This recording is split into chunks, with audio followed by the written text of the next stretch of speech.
இயேசுவில் எனதருமை சகோதர சகோதரிகளை, இந்த 11வது அதிகாரமானது அலெக்சாந்தருடைய வீழ்ச்சி, அவருடைய இறப்பு, அவருடைய மாமனார் அவருடைய வீழ்ச்சி, அவருடைய இறப்பு எல்லாத்தையும் சுட்டி காட்டுகிறது.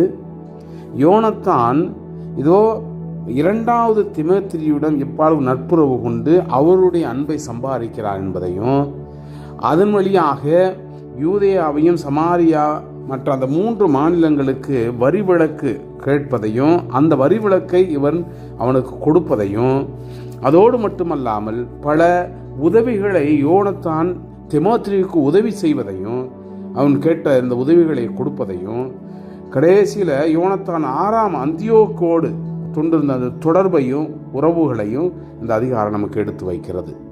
அன்புக்குரியவர்களே, யோனத்தான் எவ்வாறு வெவ்வேறு ஆட்சி சமயத்தில் சூழ்ச்சியோடு அல்லது மன்னர்களோடு அவனுடைய ஞானத்தோடு தொடர்பு கொண்டு அவர்களுக்கு இணக்கமாக சென்று தன்னுடைய மக்களையும் நாட்டையும் காப்பாற்றினான் என்ற அந்த எண்ண ஓட்டத்தோடு நாமும் நம்முடைய வாழ்க்கையில் சில விஷயங்களோடு உறவுகளோடு நாம் டீல் பண்ணும் பொழுது நாம் புருடண்டாக ஞானமிக்கவர்களாக இருக்க வேண்டும் என்ற எண்ண ஓட்டத்தோடு இந்த அதிகாரத்திற்கு நான் செய்மடுப்பான்.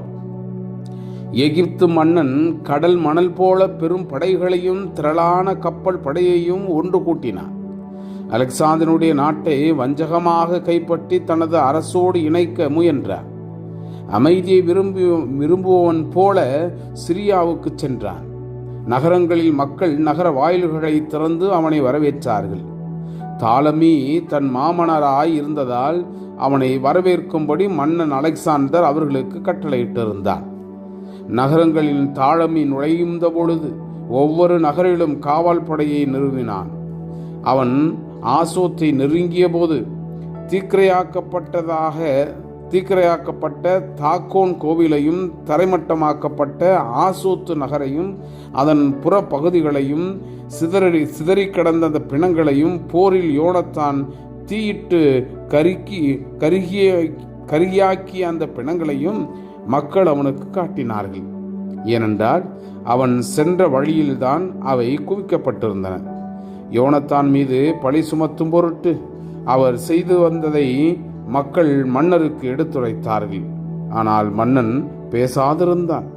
மன்னன் யோப்பாவில் அரச மரியாதையுடன் யோனத்தானை சந்தித்தார். அவர்கள் ஒருவரை வாழ்த்தி கொண்டார்கள். அன்றிரவு அங்கு தங்கினார்கள். மன்னனோடு புறப்பட்டு எழுந்தார். 6 வரை யோனத்தான் சென்றார். பிறகு எருசலேம் திரும்பினார். தாலமி மன்னன் செதுக்கியா வரை இருந்த அந்த கடலோர நகரங்களை அடிமைப்படுத்தினான். அலெக்சாந்தருக்கு எதிராக சூழ்ச்சிகள் செய்து வந்தான். தீமோத்தேயு மன்னனுடன் தூதர்களை அனுப்பி, வாரும், நமக்குள் உடன்படிக்கை செய்து கொள்வோம். அலெக்சாந்தரோடு வாடும் என் மகளை உமக்கு கொடுப்பேன். நீவும் மூதாதையருடைய அரசின் மீது ஆட்சி செலுத்துவே. அலெக்சாந்தருக்கு என் மகளை கொடுத்ததன் பொருட்டு வருந்துகிறேன். ஏனெனில் என்னை அவன் கொல்ல வழி தேடினான் என்று கூறினான். அலெக்சாந்தருடைய நாட்டை கைப்பற்ற தாலமி விரும்பியமையால் இவ்வாறு அவன் மீது பழி சுமத்தினான். எனவே தன் மகளை அவனிடமிருந்து பிரித்து தீமோத்தேயுவுக்கு கொடுத்தான். அலெக்சாந்தரோடு கொண்டிருந்த நட்பை முறித்து கொண்டான். அவர்களுடைய பகை வெளிப்படையாயிற்று. பிறகு தாலமி அந்தியோக்கியா நகருக்கு சென்று ஆசியாவில் மணிமுடியை சூடிக்கொண்டான். இவ்வாறு எகிப்து, ஆசியா ஆகிய நாடுகளினுடைய 2 மணிமுடிகளையும் தன் தலையில் அணிந்து கொண்டான்.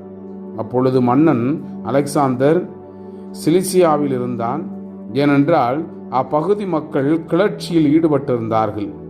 அலெக்சாந்தர் இதை கேள்விப்பட்டு தாலமியை எதிர்த்து போரிடச் சென்றான். தாலமியும் அணிவகுத்து சென்று வலிமை வாய்ந்த படையோடு அவனை எதிர்த்து விரட்டி அடித்தான். புகலிடம் தேடி அலெக்சாந்தர் அரபியாவுக்கு ஓடினான். தாலமி மன்னனுடைய புகழ் உயர்ந்தோங்கியது. சப்தியேல் என்ற அரபியன் அலெக்சாந்தருடைய தலையை கொய்து தாலமிக்கு அனுப்பி வைத்தான்.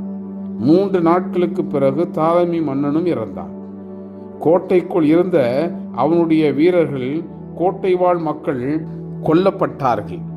எனவே 167ஆம் ஆண்டு தீமோத்தேயு அரியணை ஏறினான். அக்காலத்தில் யோனத்தான் எருசலேமில் இருந்த கோட்டையை தாக்குவதற்கு யூதேயாவில் இருந்தவர்களை திரட்டினார்.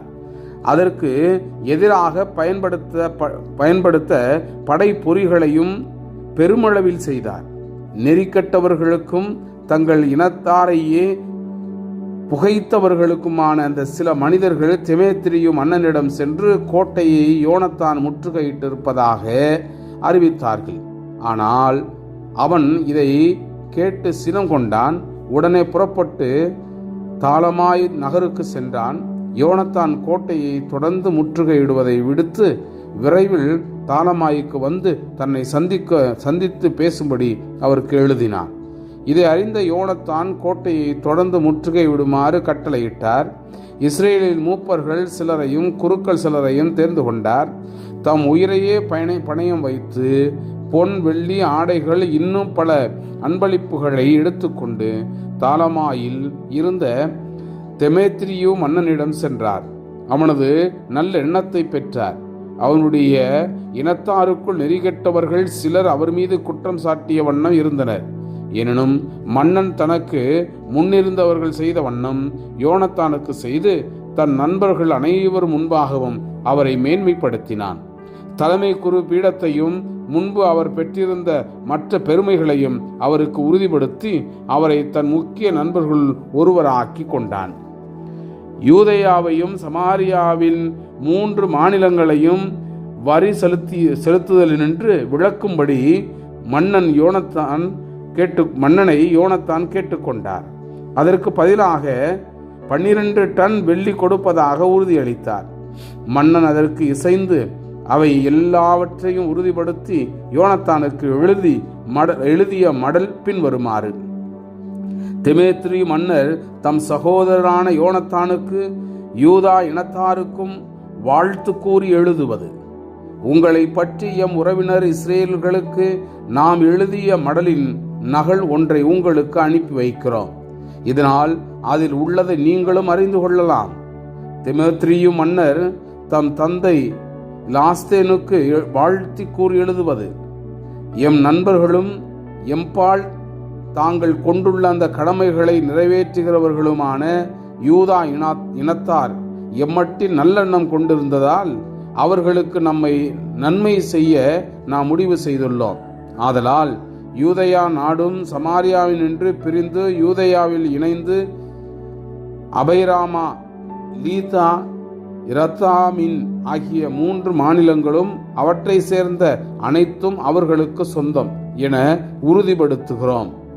முன்பு மன்னர் ஆண்டுதோறும் தண்டி வந்த அந்த வரிகளிலிருந்தும், அதாவது நிலத்தினுடைய விளைச்சல், மரங்களினுடைய கனிகள் ஆகியவற்றுக்கான வரிகளிலிருந்தும் எருசலேமில் பலியிடுவோருக்கு விலக்கு வழங்குகிறோம்.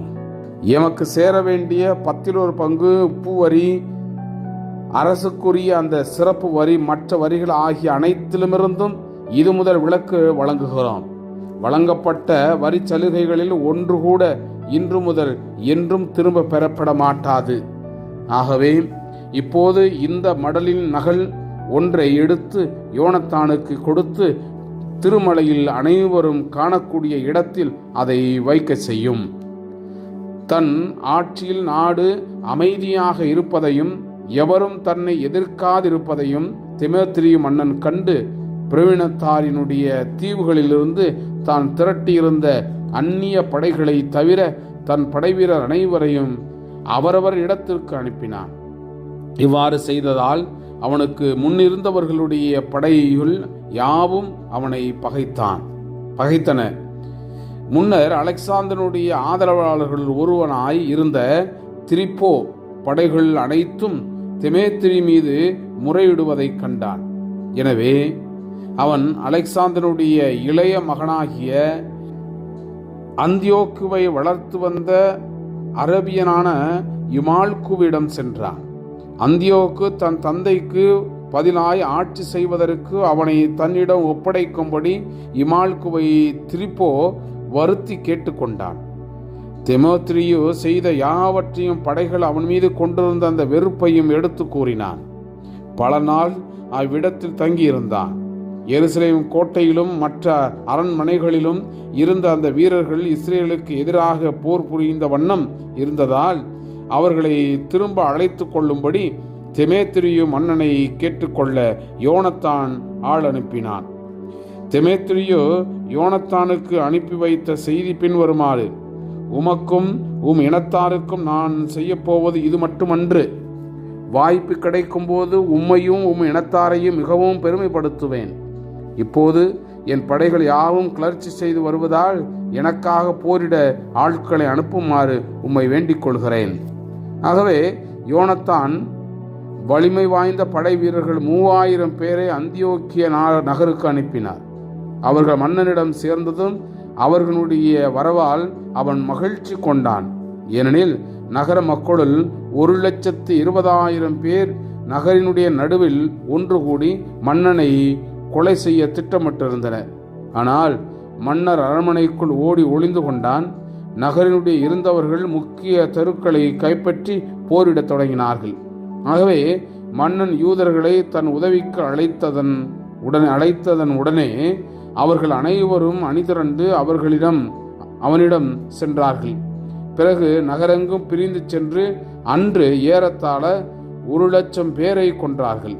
நகரை தீக்கிரையாக்கி அன்று ஏராளமான கொள்ளை பொருட்களை எடுத்து கொண்டார்கள். இவ்வாறு மன்னனை காப்பாற்றினார்கள். யூதர்கள் தாங்கள் திட்டமிட்டபடி நகரை தங்கள் கட்டுப்பாட்டுக்கு கொண்டு வந்து விட்டார்கள் என்று நகரில் இருந்தவர்கள் கண்டார்கள். இதனால் துணிவு இழந்து மன்னனிடம் சென்று கதறி மன்றாடினார்கள். எங்களுக்கு அமைதியை தாரும், எங்களுக்கு நகருக்கும் எதிராக போரிடும் யூதர்களை தடுத்து நிறுத்தும் என்று வேண்டினார்கள். தங்கள் படைக்கலன்களை எரித்துவிட்டு சமாதானம் செய்து கொண்டார்கள். இவ்வாறு யூதர்கள் மன்னன் முன்பும் அவனது நாட்டு மக்கள் அனைவர் முன்பும் பெருமை பெற்று திரளான கொள்ளை பொருட்களோடு எருசலேம் திரும்பினார்கள். தெமேத்திரியு மன்னனுடைய அரசு நிலை பெற்றது. அவனது ஆட்சியின் நாடு அமைதியாயிருந்தது. பின்னர் அவன் தன் உறுதிமொழியெல்லாம் மீறி யோனத்தானோடு கொண்டிருந்த அந்த நட்புறவை முறித்து கொண்டான். அவரிடமிருந்து பெற்றிருந்த நன்மைகளுக்கு நன்றி காட்டாமல் அவருக்கு பெரிதும் தொல்லை கொடுத்து வந்தான். இதன் பிறகு சிறுவன் அந்தியோக்குடன் திரிபோ திரும்பி வந்தான். அந்தியோக்கு முடிபுனைந்து அரசாள தொடங்கினான். தெமேத்திரியு திரும்பி அனுப்பியிருந்த அந்த படைகளெல்லாம் அந்தியோக்குடன் சேர்த்து கொண்டு தெமேத்திரியை எதிர்க்கவே அவன் முறியடிக்கப்பட்டு ஓடினான். திரிபோ யானைகளை பிடித்து அந்தியோக்கியா நகரை கைப்பற்றினான். பின்னர் சிறுவன் அந்தியோக்கு, நீர் தலைமை குருவாய் தொடர்ந்து இருப்பீர் என உறுதிப்படுத்துகிறேன். 4 மாவட்டங்களுக்கு ஆளுநராக உம்மை ஏற்படுத்துகிறேன். மன்னரின் நண்பர்களுள் ஒருவராகவும் ஏற்றுக்கொள்கிறேன் என்று யோனத்தானுக்கு எழுதி அனுப்பினான். பொன் தட்டுகளையும் உணவு கலன்களையும் அவருக்கு அனுப்பி வைத்தான். பொற்கிண்ணத்தில் அருந்தவும் அரச ஆடை உடுத்தி கொள்ளவும் பொன் அணிவுக்கு அணிந்து கொள்ளவும் அதிகாரம் அளித்தான். அவருடைய சகோதரான சீமோனை தீரின் எல்லையில் இருந்த கணவாயிலிருந்து எகிப்தின் எல்லை வரை இருந்த அந்த பகுதி ஆளுநராக ஏற்படுத்தினான். யோனத்தான் புறப்பட்டு யூப்ரட்டிஸ் ஆற்றுக்கு மேற்கே இருந்த நகரங்களுக்கு சென்றார். சிரியாவினுடைய படைகள் யாவும் அவனோடு கூட்டு சேர்ந்து கொண்டன. அவர் அலெக்சாந்தர் நகர் சேர்ந்ததும் நகரில் இருந்தோர் பெரும் சிறப்போடு அவரை வரவேற்றனர். அவர் அவ்விடத்திலிருந்து காசாவுக்கு சென்றார். காசாவில் இருந்தவர்கள் வாயில்களை அடைத்து அவரை உள்ளே விடவில்லை. எனவே அவர் அதை முற்றுகையிட்டு புறநகர் பகுதிகளை கொள்ளையடித்து தீக்கிரையாக்கினார். காசா நகரத்தார் யோனத்தானை வேண்டிக் கொள்ளவே அவரும் அவர்களோடு சமாதானம் செய்து அவர்களுடைய தலைவர்களுடைய மைந்தர்களை புனை கைதிகளாக எருசலேமுக்கு அனுப்பினார். நாட்டு பகுதி வழியாக சென்று தமஸ்கு நகரை அடைந்தார். தெமேத்திரியினுடைய படைத்தலைவர்கள் தம்மை பதவியிலிருந்து நீக்க திட்டமிட்டு கலிலேயாவினுடைய காதேசு நகருக்கு பெரும் படையோடு வந்திருந்தார். ஆகையால் அவர்களை எதிர்த்து சென்றார். தம் உடன் பிறப்பான சீமோனை நாட்டிலேயே விட்டு சென்றார். சீமோன் பெர்சூரை முற்றுகையிட்டு பல நாள் அதை எதிர்த்து போரிட்டார். நகரை சூழ்ந்து வளைத்து கொண்டார். அவர்கள் தங்களோடு சமாதானம் செய்து கொள்ளும்படி அவரை கேட்டுக்கொண்டார்கள். அதற்கு அவரும் இசைத்தார். அவர்களை அவ்விடத்திலிருந்து அகற்றி நகரையும் பிடித்து அங்கு ஒரு காவல் படையை நிறுவினார். இதற்கிடையில் யோனத்தான் தம் படைகளோடு கெனசரேத்து ஏரிக்கு அருகே பாசறை அமைத்திருந்தார். பொழுது விடியும் முன் அவர்கள் ஆசோர் சமவெளிக்கு புறப்பட்டு சென்றார்கள். அயல் நாட்டு படையினர் சமவெளியில் அவரை எதிர்கொண்டு நேருக்கு நேர் தாக்கினார்கள்.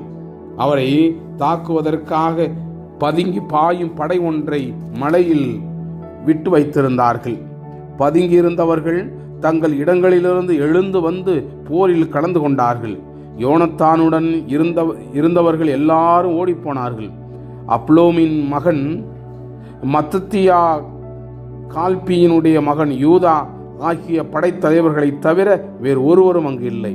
யோனத்தான் தம் ஆடைகளை கிழித்து கொண்டு மண்ணை தம் தலைமையில் தூவிக்கொண்டு இறைவனை வேண்டினார். பிறகு அவர் போரிட திரும்பிச் சென்று எதிரிகளை முறியடித்தும் அவர்கள் தப்பி ஓடினார்கள். யோனத்தானிடமிருந்து ஓடினவர்கள் இதை கண்டு திரும்பி வந்து அவரோடு சேர்ந்து கொண்டார்கள். காதேசில் இருந்த எதிரிகளினுடைய பாசறை வரை அவர்களை துரத்திச் சென்று அவ்விடம் பாசறை அமைத்தார்கள். அன்று அயல்நாட்டு வீரர்கள் 3000 பேர் மடிந்தனர். பிறகு யோனத்தான் எருசலேம் திரும்பினார். Praise the Lord. இயேசுவுக்கே புகழ். மரியே வாழ்க.